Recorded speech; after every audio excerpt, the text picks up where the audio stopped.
À l'EHPAD de Saint-Martin, Père Noël, boules et sapins habillent les couloirs et salles de visite. Et pour la fin d'année, une bonne nouvelle attendait les résidents.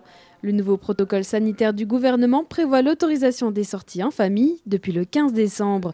Des sorties sous certaines conditions. Notamment que le résident ait envie de sortir. Ensuite, on voit avec les familles dans quelles conditions ils vont être accueillis, combien de personnes, quelle est la durée de la sortie, et puis quelles seront les précautions qui seront prises.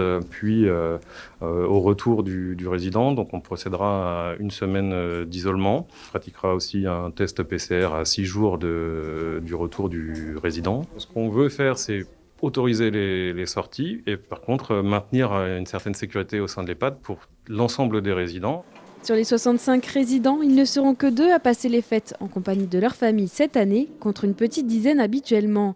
C'est le cas de Marguerite qui s'est décidée à partir en Bretagne auprès de ses proches. Au début, je ne voulais pas y aller, justement à cause de tout ça.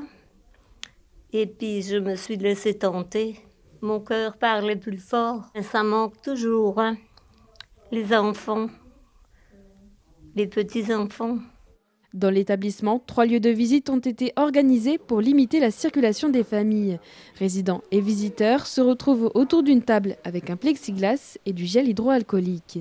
Elles se font sur rendez-vous entre 14 et 17 heures, 7 jours sur 7. On a jusqu'à 70 visites par semaine. Alors ce qui va changer pour les périodes des fêtes, c'est qu'on va élargir sur les matinées de 10h à midi de manière à offrir plus de créneaux de visites. Et pour limiter les risques du côté du personnel, des campagnes de tests antigéniques sont réalisées régulièrement. Le gouvernement encourage également les EHPAD à renforcer leurs animations pour les fêtes de Noël. Ce matin, l'animatrice Sylviane a proposé à Yvonne d'entonner des chants de Noël devant la crèche.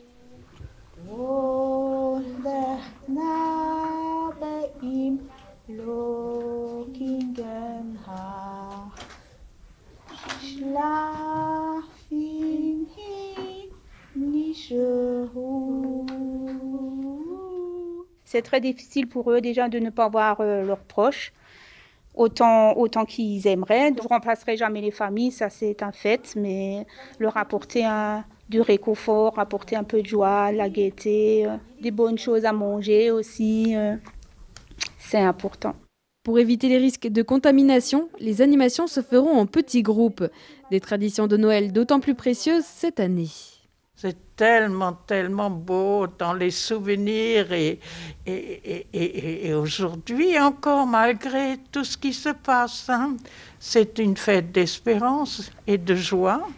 Des chariots de friandises, des repas festifs, une chorale et des ateliers de brédeleux viendront animer le quotidien pendant les prochains jours. De quoi maintenir la magie de Noël pendant ces fêtes de fin d'année si particulières.